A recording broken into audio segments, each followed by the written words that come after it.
sintonia, troca de experiências e um bate-papo descontraído sobre o espiritismo na sua manhã. Deusa Nogueira explica a mediunidade no nosso dia a dia. Começa agora, na sua Rádio Rio de Janeiro, o programa Conversando sobre Mediunidade. Queridos amigos ouvintes da Rádio Rio de Janeiro, meu nome é Deusa Nogueira. Estamos nós conversando sobre a mediunidade. E hoje a gente vai continuar naquele capítulo 10 da obra No Invisível de Leon Denis, quando ele fala da formação e direção de grupos. É um capítulo importantíssimo, porque o trabalho mediúnico é uma tarefa em conjunto. E sendo uma tarefa em conjunto, a gente tem muita necessidade, né, de esclarecimento, de saber como é que a gente gerencia grupos, que é muito difícil gerenciar pessoas, não é? Então, Leon Denis, ele trabalhou com o espiritismo experimental, ele trabalhou com essa questão de formação de grupos, né? Toda a orientação dele veio dessa questão da mediunidade, e ele teve assessoria, assistência de espíritos superiores. Então é alguém que fala para a gente, fala para o nosso coração, e a gente consegue ter esse bom aproveitamento. Então ele vai falando para a gente assim: pouco a pouco, ao final de algumas sessões, aparecerão letras entre os sinais incoerentes. Então, ele está falando aqui da maneira de proceder através da escrita automática, né? Então ele diz que o experimentador, ele vai ter um lápis, né? A ponta repousa ligeiramente sobre o papel. Ele evoca mentalmente os espíritos e aguarda. E aí depois, né, ao final de um certo tempinho, bem variável, conforme os casos das pessoas, o escritor vai sentir uma agitação febril no braço, na mão, que vai se acentuando, um impulso estranho que traz sinais, linhas, desenho. Então ele vai dizendo da necessidade do médium, nesse começo, nesse processo de experimentação, desenvolvimento, se submeter a esses exercícios que parecem bizarros, mas é o exercício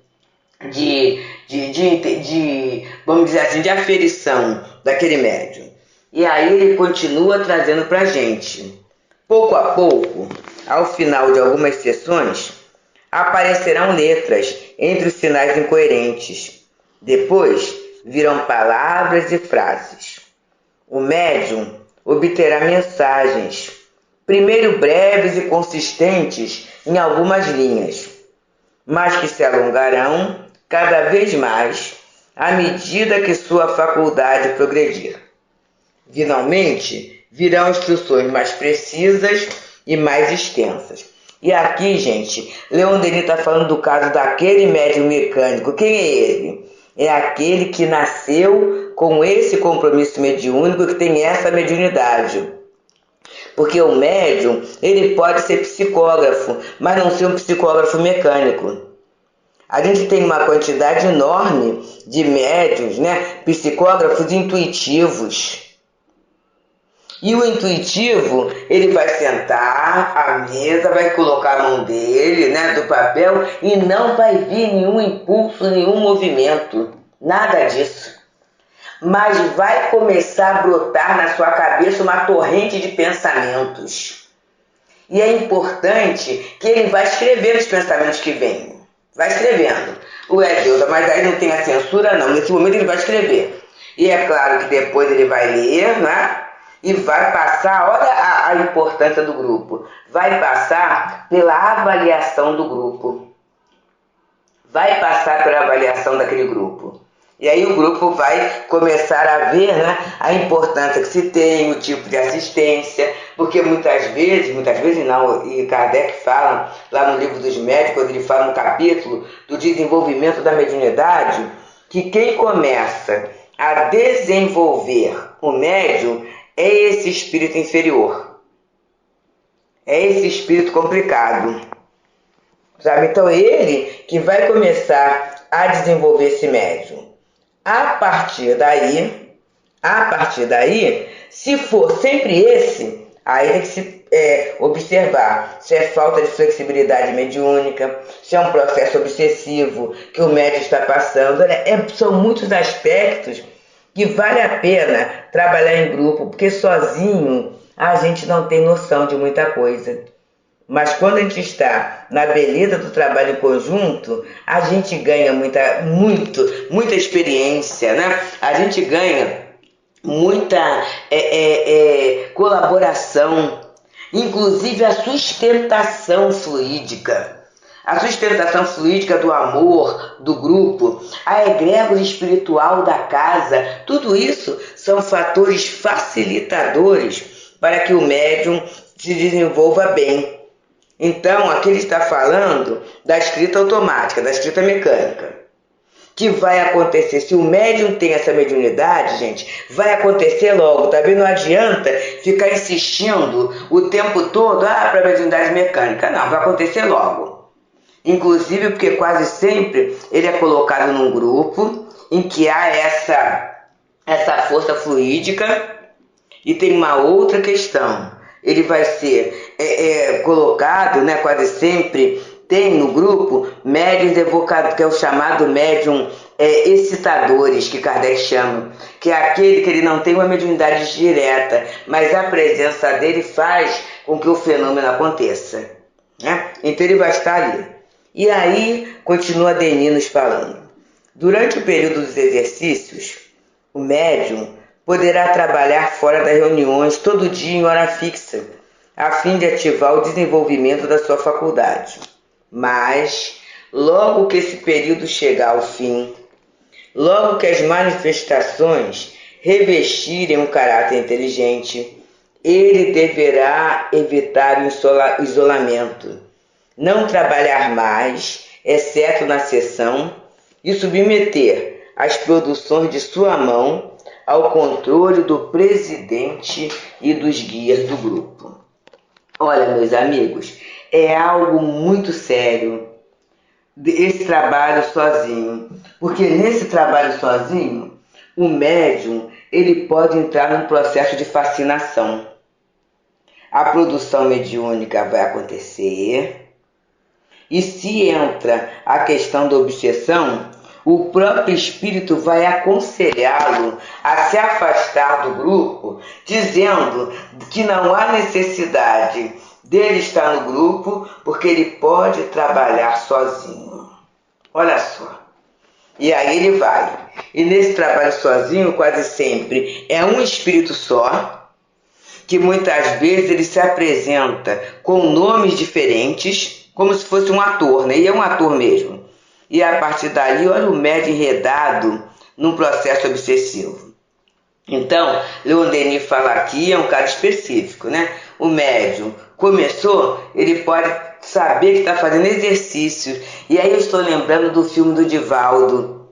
Eu não sei, os companheiros que viram podem lembrar perfeitamente, né? Em que ele recebe aquele monte de mensagem,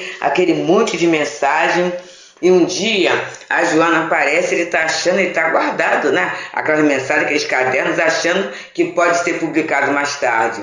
E aí ela fala assim, pode queimar tudo, porque tudo isso foi só exercício. Olha só, foi só exercício. E aí ele, exercício.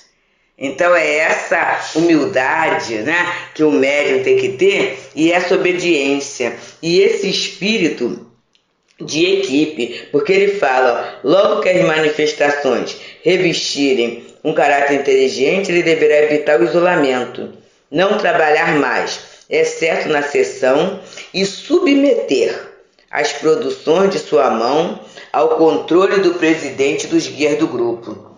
Eu estou lembrando de Emmanuel Cristiano, que ele teve desde a evangelização, né, a formação dele toda espírita, foi no Centro Espírita Allan Kardec, lá de Campinas, né? A gente lembra como uma figura assim muito linda, a nossa Terezinha Oliveira, né? Aquela orientação bem disciplinada.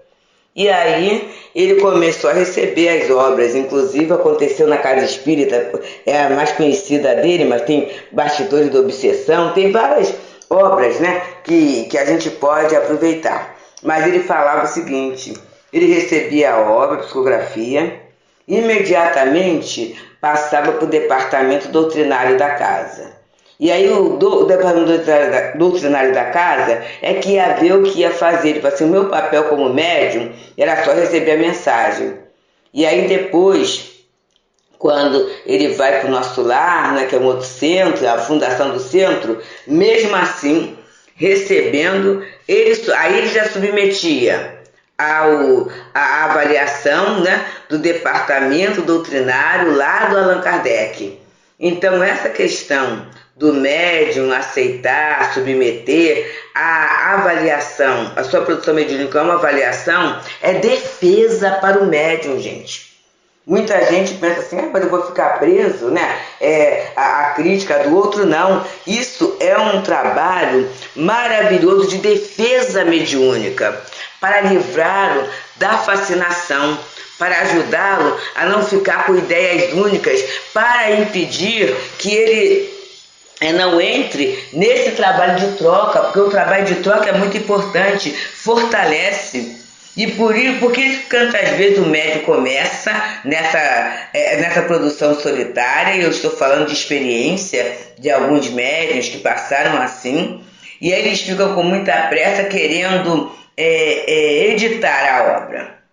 E aí tem duas situações: muitas vezes não é editado porque a editora, o centro, né, não está dentro do projeto editorial do centro, outras vezes até porque a obra é analisada e se vê que há uma dificuldade, uma inconsistência doutrinária, e aí ele vai desistindo e ele vai, em algumas situações, abandonando a tarefa e às vezes até abandonando a própria casa espírita. Enquanto, se ele continuasse no trabalho regular, né, se ele puder continuasse submetendo as produções ao controle do presidente e dos guias do grupo, ele estaria até numa situação muito mais adiantada dentro da tarefa que ele pode fazer.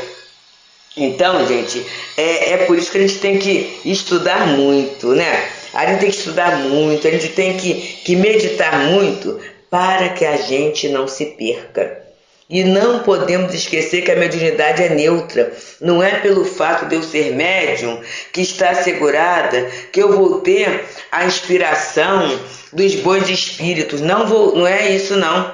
O que vai me garantir essa assistência é justamente o estudo, o trabalho no bem, além do trabalho mediúnico, e essa relação de amor, não é, que eu vou tendo à doutrina espírita, à causa espírita, à casa espírita. Tudo isso, essa simpatia dos bons espíritos, é que vai me dar a chamada segurança mediúnica.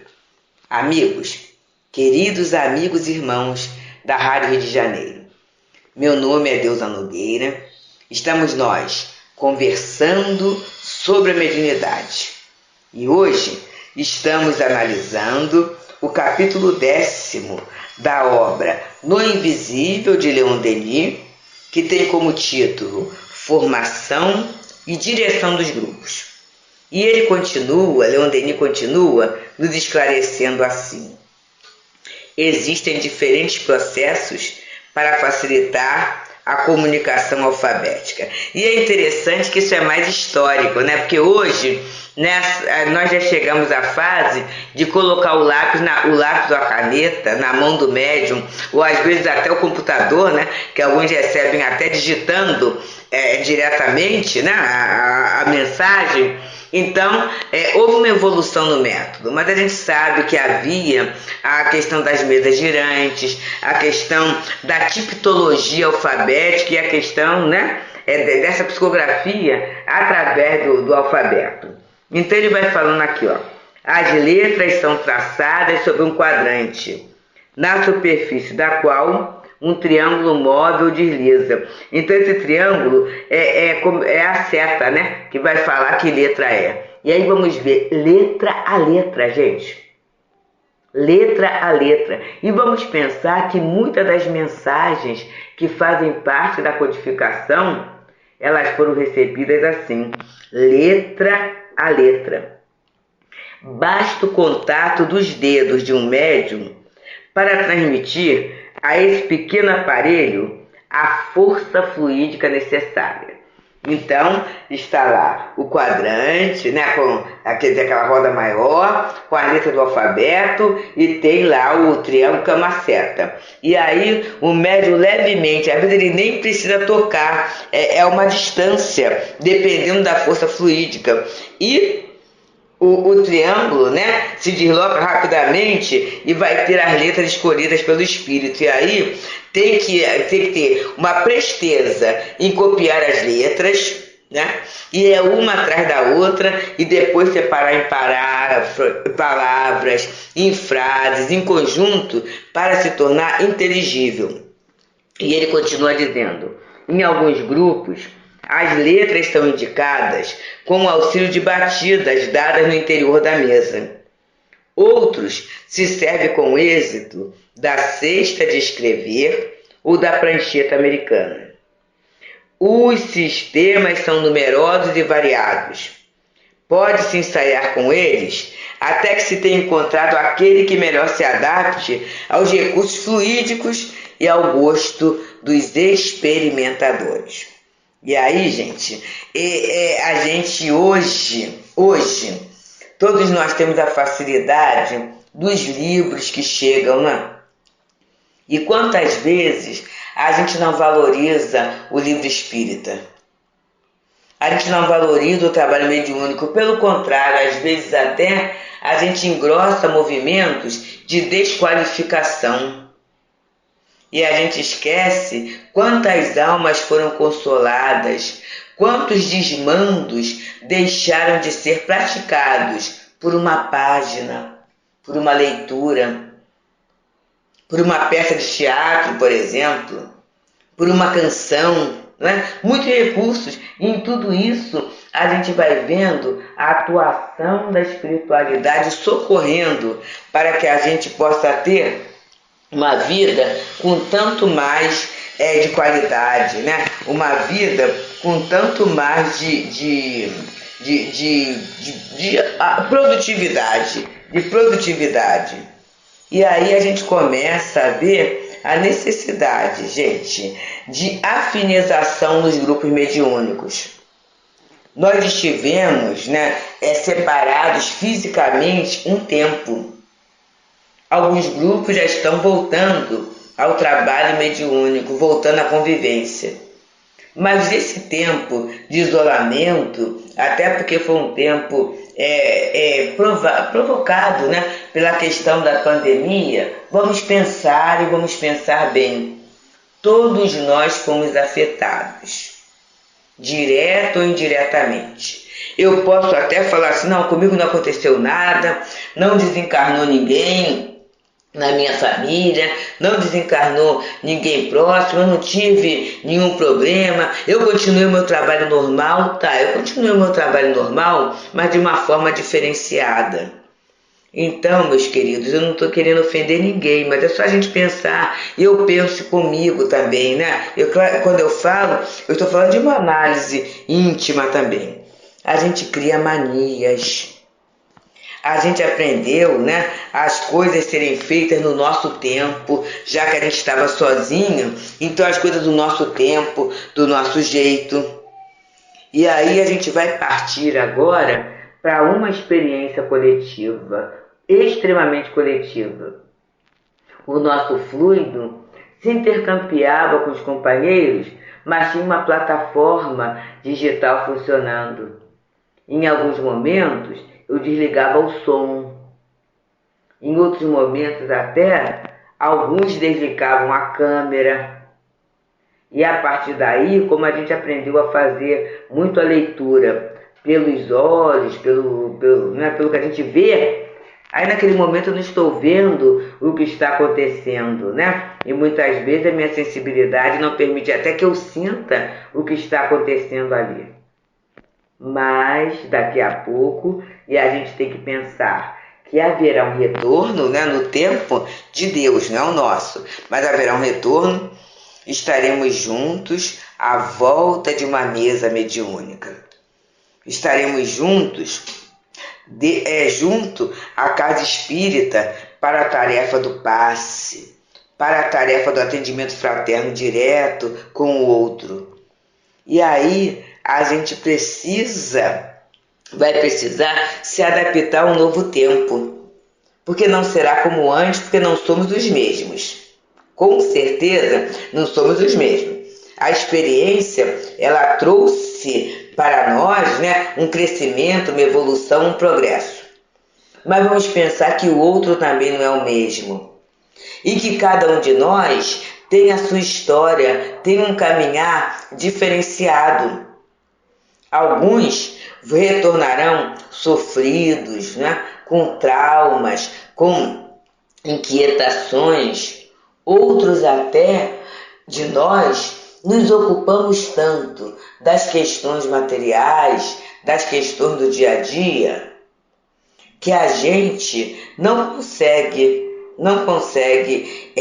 mais lembrar até como era o trabalho. Determinados hábitos, e olha que nós falamos no programa passado acerca da formação de hábito, lembra? Falando do menino da feira, que ele ia à feira todo sábado com o pai, e o pai já desencarnou, mas ele continua com esse mesmo hábito. Então, alguns de nós, né, perdemos o hábito da casa espírita. Temos amigos até que têm companheiros, né, na sua família, no seu lar, de outros segmentos religiosos. E aí as pessoas passaram até a assistir determinados cultos. Como se isso não fosse nada, né? Na verdade, vamos colocar assim, não é separatista, não é isso não. Mas o médium, que ele assista lá uma vez ou outra, não tem nada, gente. Quantas vezes você vai a uma missa, você vai a um culto, não é isso. Mas quando isso começa a ser uma rotina no seu dia a dia, o médium, ele é facilmente influenciado. Ele é facilmente acessível a essas emanações fluídicas. E aí a gente terá esse médium, que continua sendo médium, mas entrará nas casas espíritas, no trabalho mediúnico, carreando um outro conjunto de ideias. Pensamos nisso? E aí como é que vai ser? Como é que vai ser essa acolhida? Quais são os recursos que a gente está amealhando para receber esse companheiro, já que ele é tão importante e ele faz parte de uma equipe de trabalho? E ele faz parte de uma equipe de trabalho em que não somos só nós, os desencarnados, que contamos com ele, os desencarnados também. Ele tem, pela sua dedicação, pela sua persistência, pelo seu compromisso com a tarefa, ele tem guias de tarefa, daquela tarefa. Ele tem guias daquela tarefa. E aí como fica, meus amigos? Como é que fica essa questão do guia da tarefa? A gente vai descartar aquele amigo, aquele irmão? A gente vai mandar que ele vá para casa para quando ele voltar, ele estiver equilibrado, ele voltar? Não, né? E aí é assim, gente, para dar e para sermos até veículo desses amigos espirituais doadores, a gente tem que amealhar. Então que a gente aproveite esse tempo para amealhar recursos, que a gente aproveite esse tempo através do estudo, através do bem que possamos fazer, né? Através, e aí essa frequência da rádio, a gente sempre fala da importância que tem na estruturação mental, na manutenção da estrutura de nossas mentes, que a gente possa aproveitar todo esse tempo, meus amigos, meus irmãos, para, no retorno, a gente poder ser usado pelos amigos espirituais na ajuda ao nosso próximo. E para também nós fornecermos acesso a esses mesmos amigos espirituais para nos ajudar a cada um de nós nas esquisitices, né, que nesse período de afastamento nós adquirimos e que muitas vezes nós nem notamos, mas com certeza estão ali instaladas e, se não forem trabalhadas, não facilitarão a tarefa que estamos engajados. Pensemos nisso, amigo. Muita paz. Deusa Nogueira explica a mediunidade no nosso dia a dia. Programa Conversando sobre Mediunidade.